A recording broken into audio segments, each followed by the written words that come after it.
pick the topic this week. Hello, this is what is this fucking podcast called? Shack in the Back. Shack out back. Shack out back. Still not getting it right after a week. Yeah.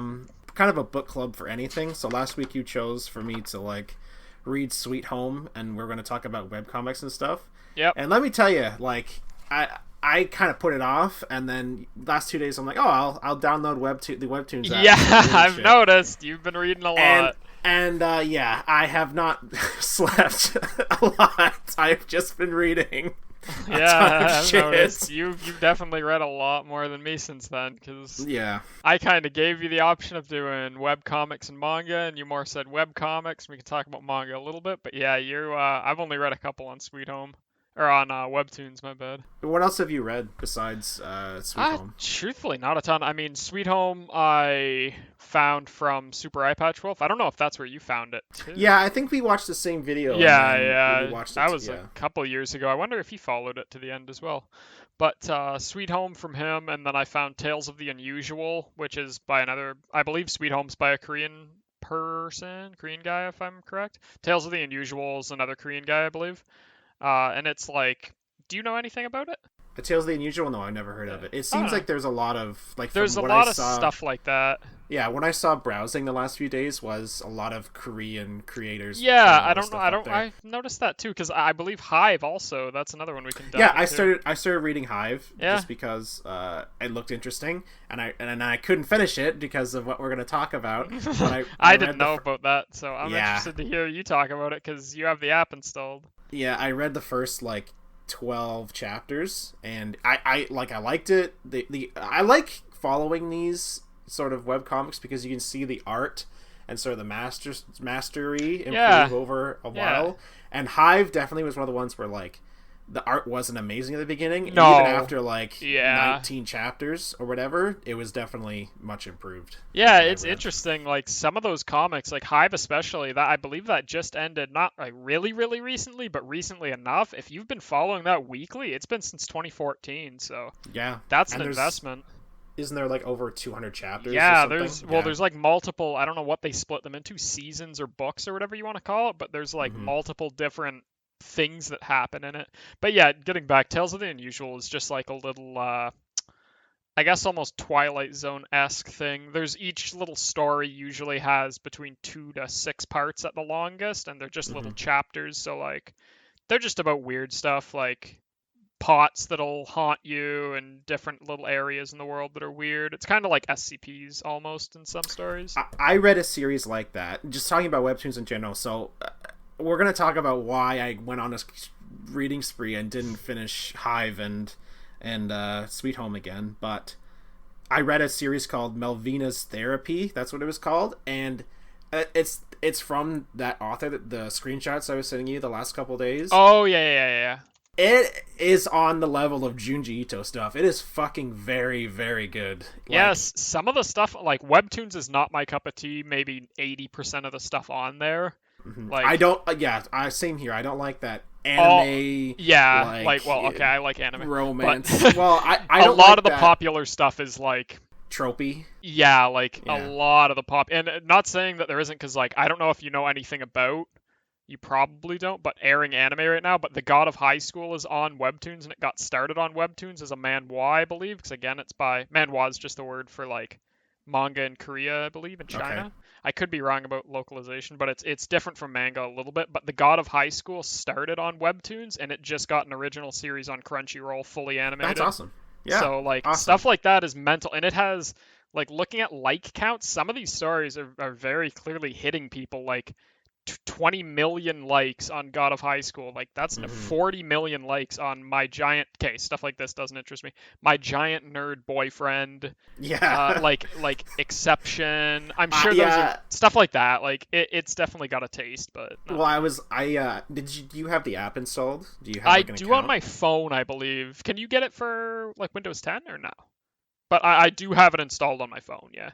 Yeah, when I was filling out it, they made you make an account when you got the app going. Yeah. So I was filling out what genres I wanted, and I did horror and thriller and a few other things and drama, and then I was going through the front page and stuff, and it is mostly Yeah, like it's mostly stuff that I don't like. Yeah, it's a lot of Webtoons. If you don't know what it is, it's a free online. It is completely free, I believe, for creators to post on there. Yes. Yeah, it's a free kind of posting site where creators can make comics and manga and stories, and I don't think they have to be any certain length, but it's definitely aired towards like teenagers more in high school, and it does a lot of tropes about like finding yourself and acceptance, and I'm sure it's really good to a lot of people, but a lot of the stuff isn't for me.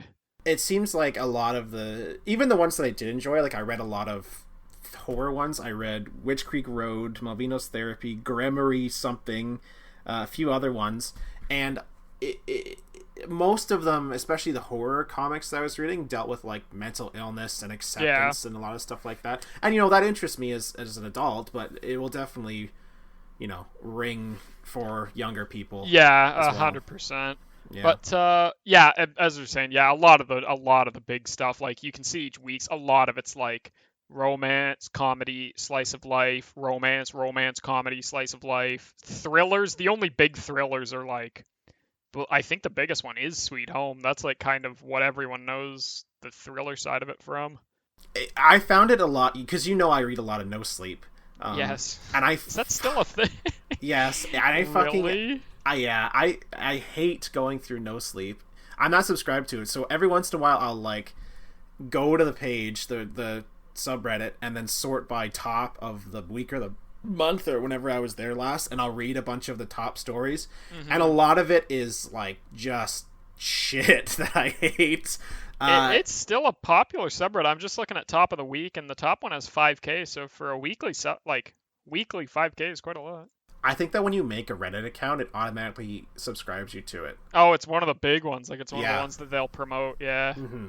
I have an English degree, but I don't find that I'm snobby with what I like to read. Like I read a lot of trash. You don't read very Englishy degree stuff. You're not. I do. I do read stuff like that. I read a lot of. Well, I'm not going to toot my own horn, but I do read a lot of old stuff. But I don't talk. Playwrights and minstrels. No, I do, but I don't talk to people about it just because it's not very interesting for someone who's not deep into English and stuff. Because I was taking film classes too, and they said that if you take film classes, you see a lot of like the tropey like inner workings of movies and stuff like that, and that definitely applies to me reading stories posted by some Joe Schmo on No Sleep that are just like, I have this girlfriend and she's so beautiful, and her only defining quality is that she supports me, and she has no discerning qualities at all. And a lot of it is like that, and it annoys me. But every once in a while, you find that like gold little nugget that's in there, and you want to fucking just eat it up because you read the whole series in one night.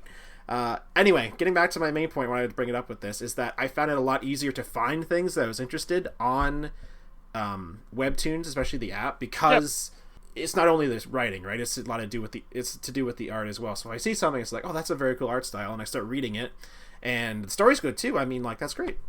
It's not like No Sleep where you just have this fucking blank text with a terrible title and you don't know if it's good or not. Okay, so just getting rid of, like, for 1 second, because I just re-downloaded Webtoons, because I must have uninstalled it a while ago.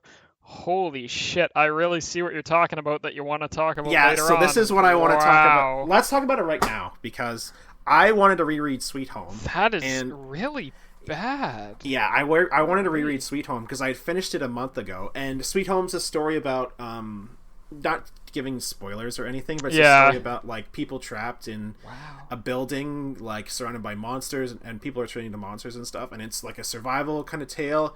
It's very well done. It's very well written, and I enjoyed it a lot. It's one of the ones that really every single end chapter I was like, I just want to read one more thing, start up, and it's just long enough, the chapters, that I'm not wasting my time reading them, but I can get through them real quick. I think that we both did the same thing too, where we started reading it when that video came out that Super Eye Patch Wolf did, and then we were like, I was like, I can't take the suspense, so I wanted to wait for it. But and we came back, and when did you read the ending? I read it when it was, because I did the video thing. I read all of them up to when it was released, when that video was released. Mm-hmm. I don't know what it was called. It might have been like My Favorite Things Fall, probably 2018 or something by Super Eye Patch Wolf. I read all the stuff up till then, and then I followed a little bit week to week, but I just must have forgot about it eventually. And then maybe 2 months ago, when did the last episode come out? August 23rd, I don't 2020. know because I read it last month. I finished it. Yeah, so I did that too right when it finished. So August. Here's the rub: is that I went to finish it now, like yesterday or the day before. I was like, oh, I'll reread the end of Sweet Home again, and you can't without paying for it. Yeah, and you like, and it's not like you drop $5 and you can reread the whole series and then you're fine. It's you're like done. on your account. Yeah, it's the app has a fucking microtransaction like money thing that's like spend $50 on coins and you spend coins on the episodes. Like, did you see that on the app? I'm looking at that right now. Like, let's preface this because we probably sound like assholes.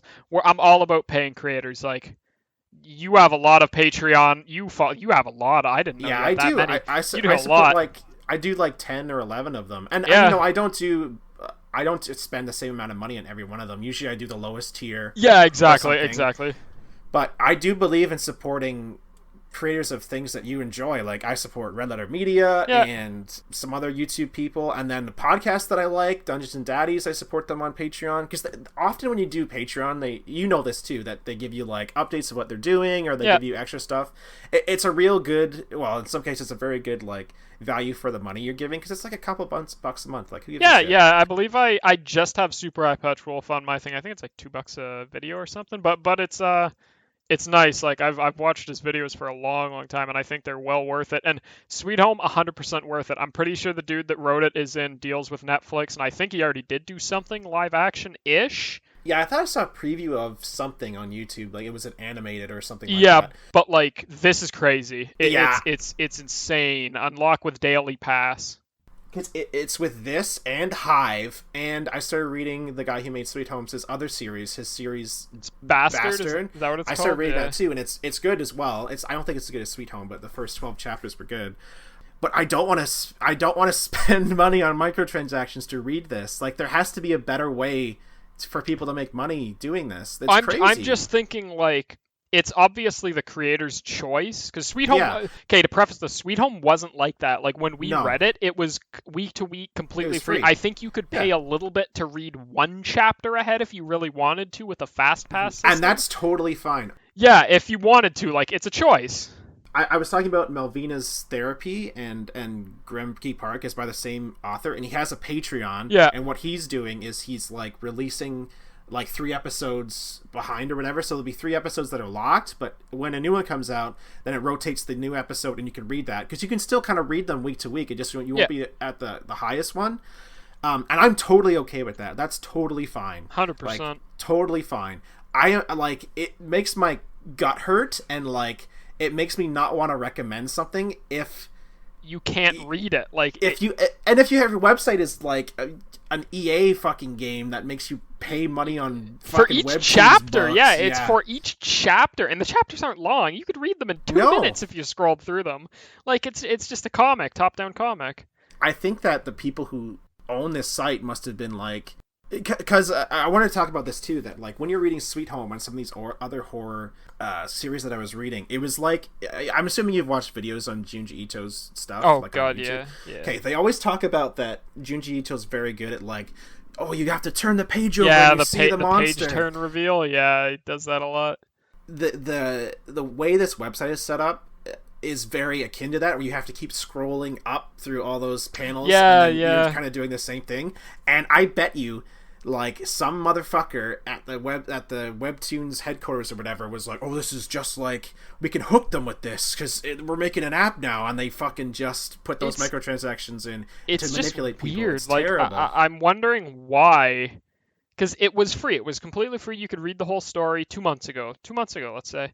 You could read the whole story, and now that it's fully 100% done, they lock it, and I don't know the reason for that. It must be because they do run ads on the bottom and the top. Yeah, top and bottom. Yeah. Okay, and that's totally fine. That they run like banner ads on the bottom 100%. After you're done reading. Totally fine.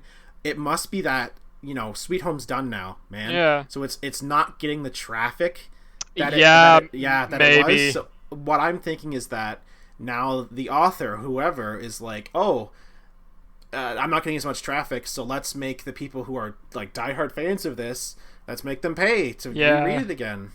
and unlock it. It's just brutal. Like they give you up until chapter 15 for free. That's And a that's tenth of the nothing. story.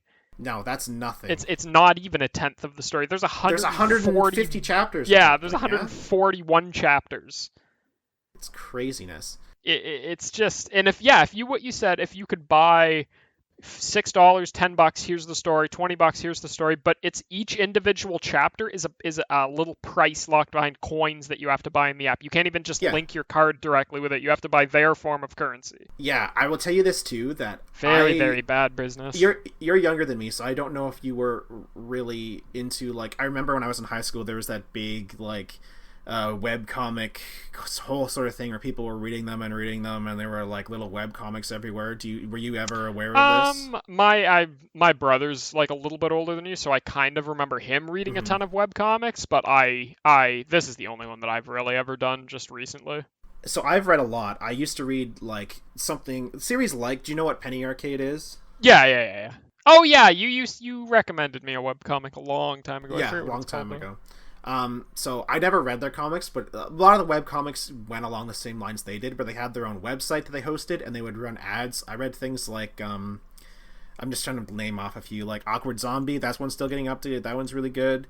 Manly Guys Doing Manly Things. Dr. McNinja.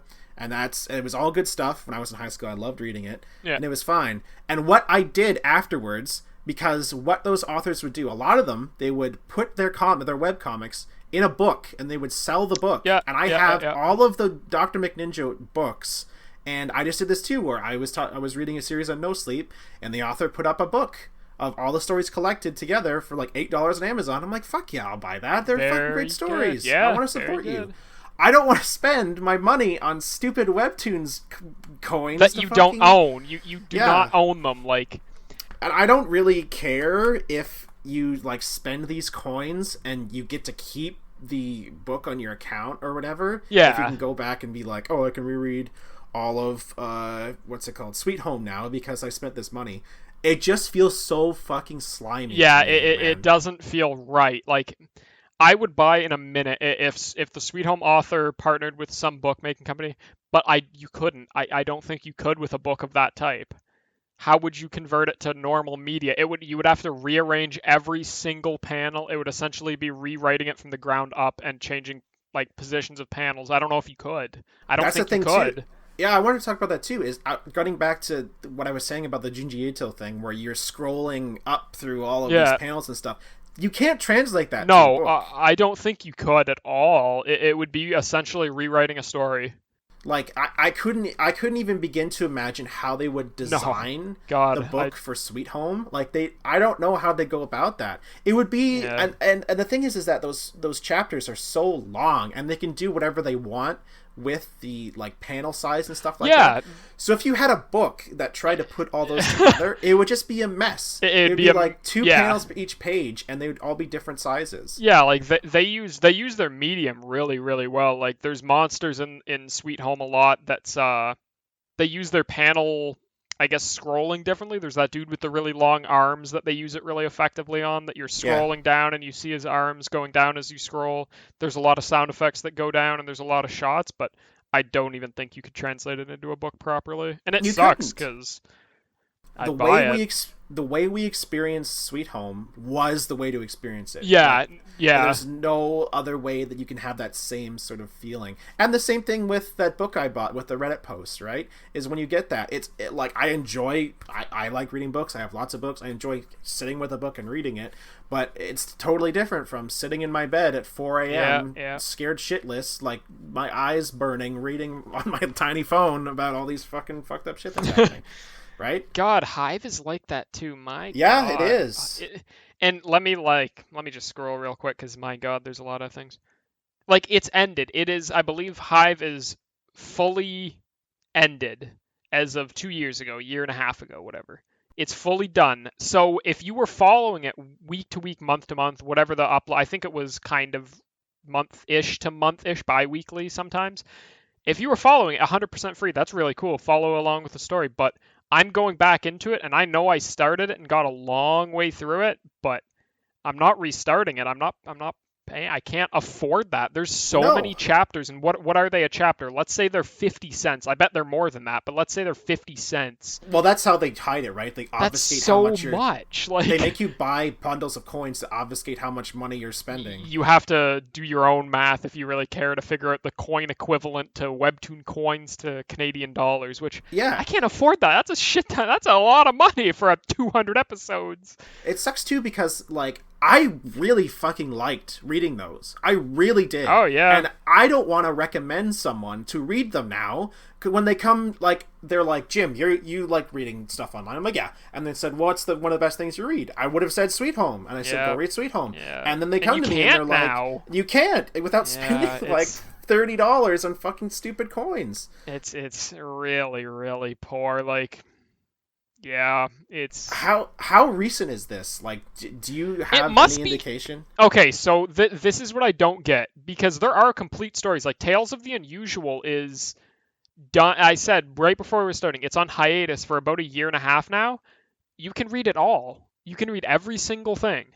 So it's a conscious decision either made by Webtoons as a corporation, because they're like, Sweet Home was their like poster child for a long time. I'm sure it still is. It's right on the main page, I think. Even when it's done, it's their poster child. So they're like, if it's a creator focused thing where it's like, I don't think I was making enough money with this, and I'm sure he was making quite a decent amount with this. Oh yeah, and think of, because I've seen that animation, and he must have had so much money coming in from people doing offers and stuff. Like that's just an assumption, right? We don't know. Yeah, but it was huge, and now it's like fucking ruined, man. Yeah, it's kind of tough. Like, I really want to tell anyone who's listening, go and look at Sweet Home and go and read it and make the decision for yourself if you would like to do that, because it is good, but it's really hard to recommend that. Or like, hint hint, nudge nudge, I've definitely done this before, and you wanted to talk about manga today too. Yeah, I definitely go. I was really into Beastars. I watched the series on Netflix, and I was like, oh, I want to read this. You know what I didn't do? I didn't go buy the fucking first book of manga. I went on my computer, typed in Beastars free, and then I went and read it off like a site. Yep. And if you want to read Sweet Home or something, fuck giving them $20 in stupid microtransaction dollars. Go and pirate it. Like, and the thing is, you could, like, let me look it up really quick. If he has a Patreon or he has a donation-based system like that he's made himself, give him money. Sweet Home, Webtoons, author, Patreon. And maybe Patreon or maybe Webtoons doesn't let you. I can't find anything about it. I mean, the other, like, I will recommend you get on Webtoons to watch Melvino's Therapy. Yeah, there's a lot of good stuff. Something.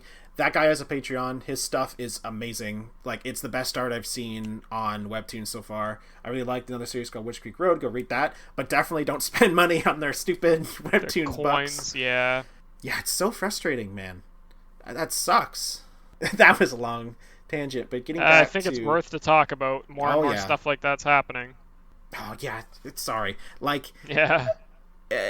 It's this whole corporate. Sorry, I'm not gonna talk like a fucking crazy person for a second because I'm a liberal arts student, or I was. But it's this whole shift that the internet is going towards, between you owning something to you renting the fucking you don't ability to experience something. It's so stupid. Yeah, trust me, I don't like it. I get, like, I have a lot of friends, and I'm into this too, where you want to have, less stuff in life and kind of prioritize like what physical objects you have, kind of reevaluate life and see what's necessary and what's not. But this is not like the response to that. It's evil. It's fucking evil, dude. Yeah, like craziness. Sorry. Getting back to like themes and stuff like that of Sweet Home. Let's just talk about Sweet Home a little bit. Like, what did you like the most about Sweet Home? I'm a sucker. I don't care. The story could have been shit, but those monster designs keep me going in a lot of games, a lot of media, a lot of stuff like that. Even if the story's subpar, which Sweet Home was not. Sweet Home actually dived a lot into stuff that I didn't expect it to. But the monster designs were really, really cool, and I also really liked. I did like the ending. Did you like the ending? Yeah, I loved the ending. It was great. Yeah, it was definitely not where I expected it to go, but I liked it. Yeah, rarely do I read something and I'm not mildly disappointed by the ending. But the ending of Sweet Home is amazing. Very good. I do like that, yes, the main attraction of Sweet Home was the monster design, just the creepiness of it and that. But really what tied it all together was the human element of the story that is written very well and translated very well, too. I'm assuming it's a very tough job to sort of dumb that down into English, what they're trying to say. But the emotional connection is there. The characters are written very well. And it really helps increase your tension with the story and how crazy things are getting too. I'm reading this story right now called, I think it's called Rotten or something. Oh, I saw that as I was going. It's on Webtoons as well. It also has a very interesting art design and way of tackling the visuals of this whole Webtoons setup. Yeah, but the characters aren't there for me. They're not as strong as something like, because the character writing is great in Sweet Home, and that's usually for me what makes and breaks a story. Is if I don't give a fuck about the characters and what they're doing, I don't really give a fuck about them. Yeah, it's very hard to give a fuck about anyone if you don't care about the basic characters. But no, Sweet Home kind of hit the mark with that. Like, there's a reason it's so popular, even after technically finishing. There's a reason it's still plastered all over the site and people talk about it, and that's what they know Webtoons by. Yeah. What did you like about Hive? Because I can't read Hive now. Hive was interesting just because it was weird. Like, did you get very far into Hive? So no? Before I was locked out of it, Christ, that's horrible to say. Yeah, the premise of Hive is that the oxygen levels are increasing on Earth, which I knew it was going to happen when they said that. I was like, oh, we're going to get crazy fucking bugs. Yeah. And then all the bugs get big and, like, turn cities into, like, they're big, like wasps, that. Basically, like bees almost. So I got to the part where it's like a lot of disaster apocalypse movies where you're following survivors through escaping and stuff. I got to the part where they were trying to escape the city and fighting off the bugs with the big truck full of kids. Yes, so I don't really think we need to say spoilers because it ended 2 years ago, and the stuff I'm talking about is probably from 3 and 4 years ago at this time, so not really. I mean, you're saving them $30 in microtransaction money, so you didn't see any of the like anthropomorphic bug hybrids with people and stuff like that. I saw that some of them were being taken over, like zombie-like, by the bugs or whatever. Yeah, no. So eventually it goes like full. There's a dude that's following them around because the one girl has queen DNA, so she's becoming like a queen of her own hive that's gonna fight one of the hives, and one of the dude has big huge bee legs and he follows them around and stuff. That's fun. Yeah, it's Hive I enjoyed mostly because of stuff like that. It was just interesting to read. The characters were fine for me. I liked how they weren't mostly just black and white. It was everyone was kind of shitty in Hive. There wasn't really a nice person.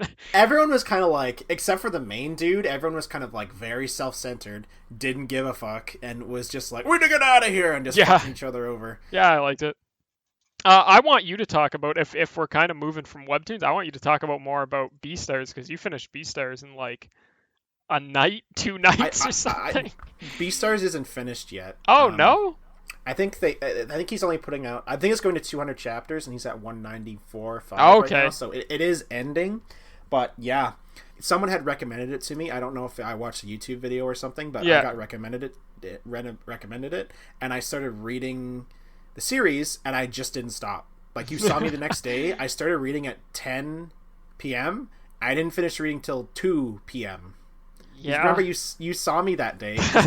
we went downtown. You saw me, and I just hadn't slept. Like, I had a conversation with you, and that's the first human interaction I had in like 40 hours. I mean, it's that's a lot of reading, because you recommended me Beastars, like the anime, and that doesn't happen very often. And oh god, yeah, we loved it. If that's what you're gonna ask. You and your girlfriend. Yeah, me and my girlfriend. We watched it all in like a week, maybe. Yeah, I watched it all in like a day or two. Yeah, it's very, very good. But the opening song is, I think, her ringtone still. Is it? Yeah, I believe so. I didn't know that. That's funny. I'm very much the kind of person where if I find something I like, I'm definitely gonna binge it till it's done. Yeah. my friend recommended to me this series by Brandon Sanderson, and people talk about him a lot when they talk about fantasy now, where I don't really like fantasy, but they say if you don't like fantasy, you like this guy. And I read his first book, and then 2 days later I read his second book, and blah blah blah, and now I have all his series in hardcover, and I read all of them in like a month. Yeah. Like webcomics. Do you have anything else other than? Well, let's talk about Beastars a little bit. Yeah, if you want to. Beastars definitely has that. It's definitely a character drama. Yeah, oh god, yeah. Like they could not be animals, and you could get a way to change the story a little bit, but I don't really judge whatever you can like anthropomorphic animals if you want. There's definitely a reason you can fuck those Judy Hopps bunnies. Yeah, you can if you want to, but Beastars is amazing. Like it looks really good. All the animal designs are really good. It doesn't go like it doesn't use it as a way to move a story along, or they're animals just because they're animals. There's ties in the story to it. I'm trying to think of something else where them being animals doesn't really affect the story. I mean, there's that Disney movie that came out a couple years ago, or it's DreamWorks, the singing one where they're all animals and it literally doesn't matter. God.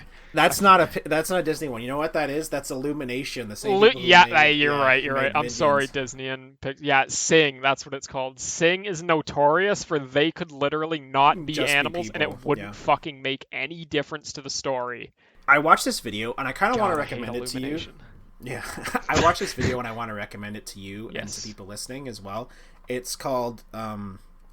It's by Jack Saint, who has a YouTube channel, and he does a lot of video essays. And I enjoy video essays a lot, but he does a lot of political stuff in relation to media. Yep. And he did a series about like animals, using the animal metaphor in movies and stuff. And he looked at like some Japanese movies, and he looked at Zootopia, and he looked at Beastars, and he Beastars stood out because it was the most important part of the story, that they were animals. Yeah. It wasn't some weird racism. Yeah, it wasn't the generic racism plot. No. They were animals for reasons other than, look, me different from you.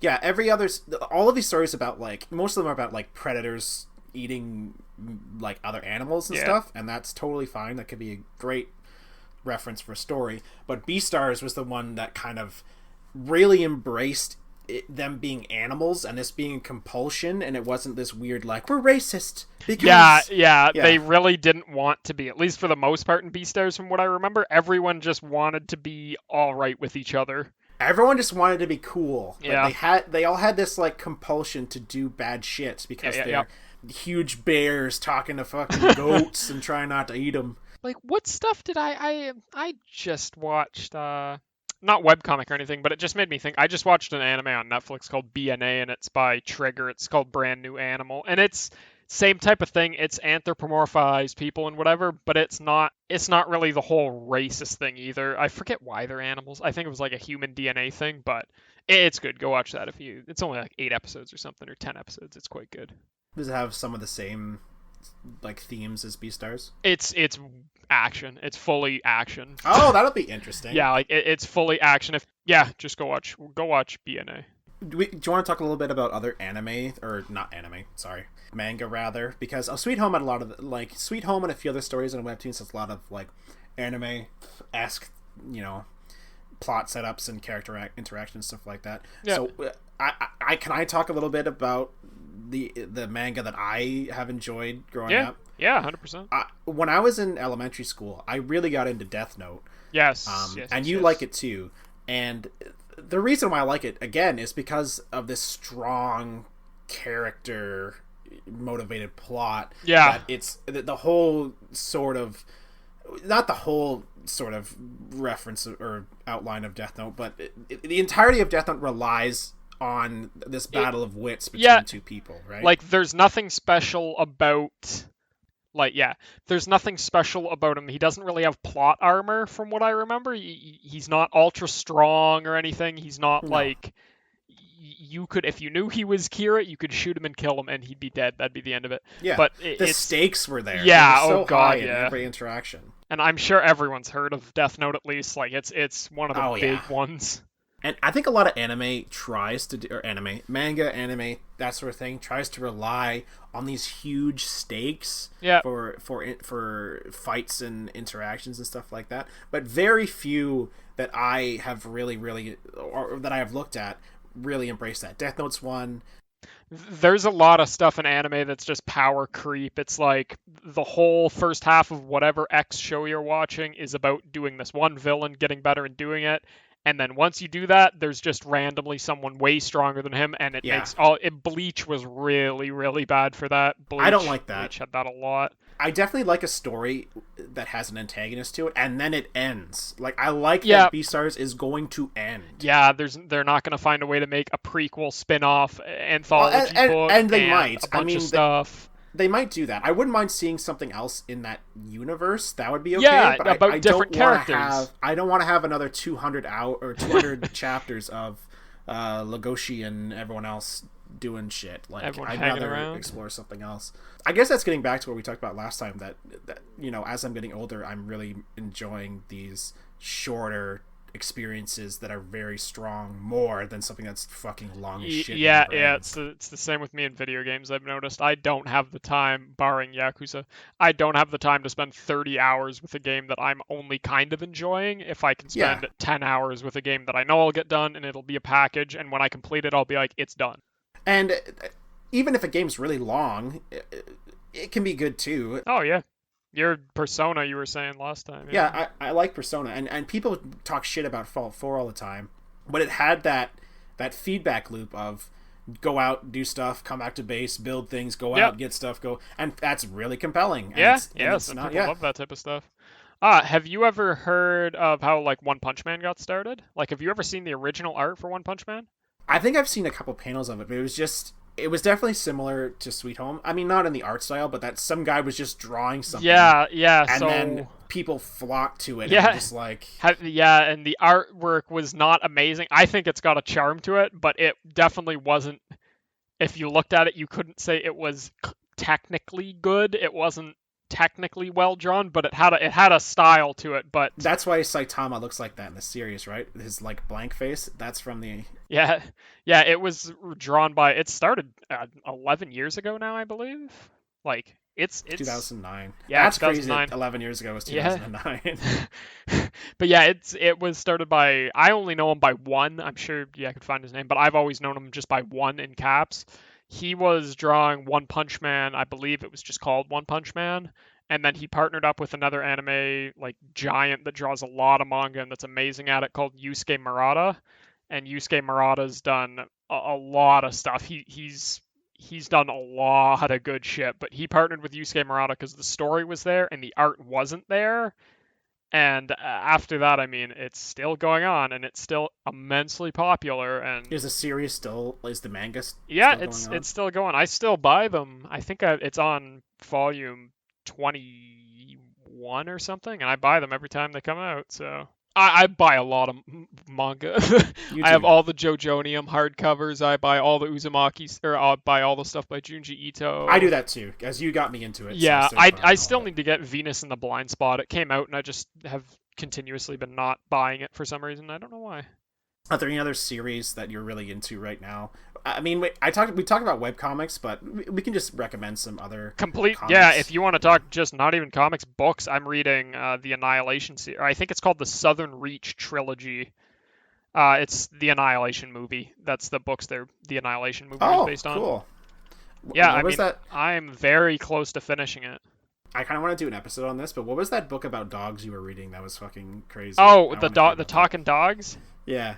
It was written out of Toronto. It's I'll literally look it up if I go. Toronto Talking Dog. Toronto Talking Dogs. 15 dogs. It was. Yeah, that seemed interesting. It was a very interesting little book. I would say one thing from this podcast. If you're getting it, just go and read 15 Dogs. Like 200 pages long, and it's written It's written from Canada. It's got a bunch of prizes and awards and stuff. I like that. And it is very, very cool. It's what happens. The premise was what happens if you give 15 dogs morality like a human and human consciousness, and every single one of them is miserable. It's not a very happy story, I'll tell you that. Is there anything else you'd recommend for people to read right now that you're reading?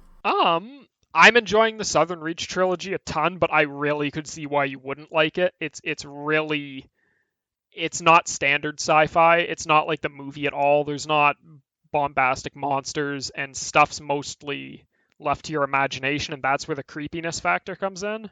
It really doesn't say a lot about what Area X is or what stuff happens in it, or it never says what it actually is. It's just a lot of theories and a lot of perceptions and a lot of maybes and what could it be, and it's really good.